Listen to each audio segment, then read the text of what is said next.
のと段取りが違うからめちゃくちゃこれは急に小野さんにもらった去るところの小野さんにもらったシーカーサーです。これ使わない。器も可愛い。うん、これ可愛いでしょ。これね、野尻湖。ああ、野尻長野県です。長野県小布施行った後、いつもセットで野尻湖のホテルにいつも泊まってて、その湖畔っていうのかな、レストランがあって、ここで売ってて買った、これも旅これでございます。いいっしょ。頭が使えるかなっていう子ね、俳優とかって頭使えないと。多分こっちか。あ、どうぞ。どうだろう、ちょっと濃いかな。美味しい。よかった。褒めてもらった。暑い日とかまた元気出ますね、これね。意外ともっと水っぽくしても美味しいの。どうでも美味しい。だから甘さとこの酸っぱさのバランス。だいぶ本を整理したんだけど、一応ここに残してあるのが私を形成した作った要素のもので、だいたいそっち見ないとねタイトルはね。今日はね私が一番最初の物心ついて意識して、今も忘れないっていうかその作品、これだけ持って、これね本当に私の年がバレバレに別に隠す必要もないけども、何なんかなってあんまり知られて嬉しい時期になるでもね、広助っていう浜田広助というね有名な童話作家が昔いて、浜田広助さんといって。広助童話っつって昔有名だったみたいなんですよ。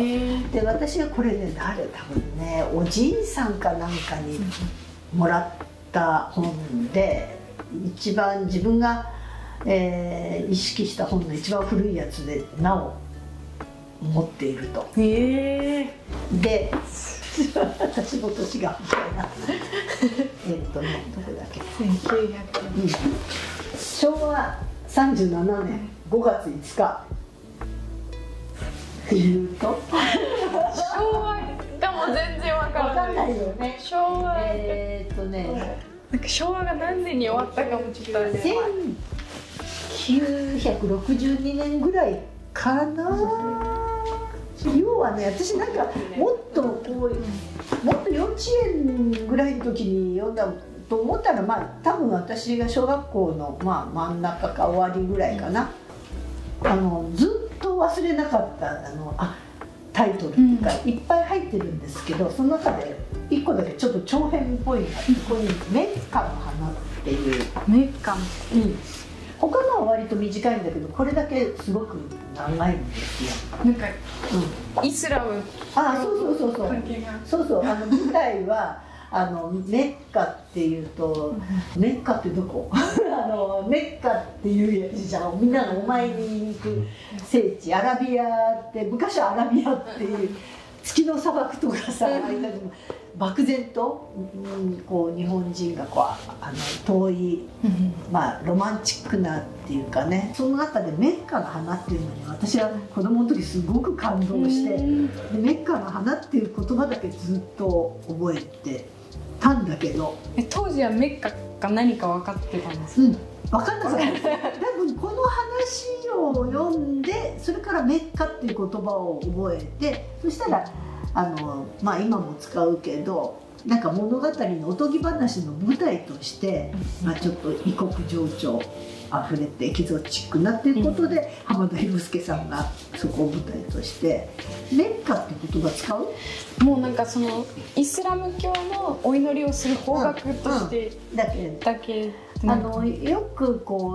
代表的な有名な場所みたいなのに使うんだけど、日本人はね、例えばなんかいいね、なんだろうね。プリクラのメッカとか言います。ああ、そうか言いますね。そういうこと。なんとかのメッカ。聖言います地、ね。憧れの場所という意味だよね。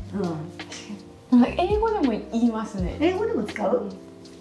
なんとかのメッカみたいな。あ、そう。聖地っていう意味でね。そうそ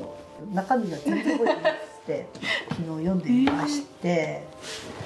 どんなお話なんですか？男の子が貧しい、みなしごの子はもう飲み食いもできない、誰も大人を助けてくれないで、商人がこう行ったり来たりする時に、その商人たちがたまに優しい人がパンを分けてくれるとか、くれなかったらパンくずが残ってるのをこう拾いで。着てるものもボロボロでお腹はいつも空いてるしって苦しい思いをして諦めずに、こうしてて、最後はたどり着くという話なんだけど、いろんなことが、ある中でひょんなことから足に怪我した馬と出会って、でその馬を大事にして。そのことで最後その男の子の運命っていうのかなが変わっていくんだけど、でね、馬と男の子のやっぱ強い結びつき、多分私やっぱり動物が好きっていうのもあったんだよね。結構共感かもしれない。子供の時ってやっぱ心きれいだからね、素直にね。確かに、小学生の時とか動物喋れると思ってましたもん。こういう動物と心がつながるお話、私もいつかなれるんかなと思って。だからね、やっぱ子供の時って偉いんだなっていうか、余計な雑念がない分、やっぱりちゃんと真実とか正しいことをもう見極める能力が子供の時の方があるんだけど、大人になるといろんな条件とかが入ってきて、だんだんそれが揺らいでっちゃうから子供の時のことって大事だなと思う。で話がちょっと一旦それるんだけど、戦火の馬って見た？見ました。ナショナルシアター。私これ昨日久しぶりに読んで全然覚えてなかったのがこんな話だとね、馬と少年のもう運命的な出会いというので、途中ちょっと戦火の馬と重なっていく。最後はその馬がやっぱ自分を救ってくれ、自分は馬を救いというね、いい話だよね。戦火の馬何年前ですか？私中学生だった覚えが。最初の頃東京にはもうまだ出てなくて、でもそれをレイゼさんにおすすめされて見に行ってみたいな。私ね、あれナショナルシアターライブの戦火の馬はね4回ぐらいは見て、1回はね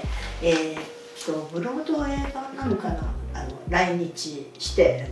実際の舞台で見て、すごく良かったですけどね。良かったですよっていう、ちょっと戦火の馬の感動みたいなのちょっと重なるところが、馬と少年の信頼というかかけがえのない相手と出会えてっていうと、なんかある、そういう思い出。お母さんがすごく童話を暗記してどこでも話してくれる人で、素晴らしい。で特に多かったのが日本山なんとか大神とか出てくる、なんていうの、古事みたいな話をすごくしてくれて、分かりやすくなってる。そう、分かりやすく、結構それが何回もしてくれるお話がなんか黄泉の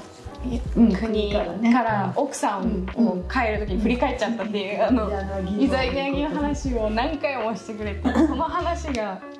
ずっと私の中で結構残ってて、でも結構その話ってその日本国旗だけじゃなくてギリシャ神話とかにも似たようなのがあるなと思って、結構なんかそのお母さんの話から、なんかギリシャ神話がすごく好きになって、自分ですごくギリシャ神話読むようになったっていうのがあるな。なんか羽衣なんかああいうのもだから世界に同じパターンの話がねある。だからまあ文化ってまあどっかからこう伝わってきて、なんか黄泉の国には結構いろいろな国で必ず川があるっていうか、三途の川だったり、ギリシャもすごくなんかその神話系がそのお母さんから聞いてすごく好きになりましたね。そうね、子供の頃にそういうなんか強烈な印象、そういう残るってすごい大事だなと思って、その時は思わないけど、私もこれものすごいそこから時間経って振り返った時に、今日どっかなんか自分のルーツっていうか、なんで自分これ感動したのかなって、だからね、感動した子供の時に感動した本ってちょっと一回置いといて、そのままほっといていいから、そこから何十年後とかにもうなんか自分の感情の原点っていう、そうだね、感動するものの、シエはわかりますよ。シエはシェール、あれですよ。そうです。クリスティナ・アギレラと、そうあれですよ。バレスク、バレスク。あれとか。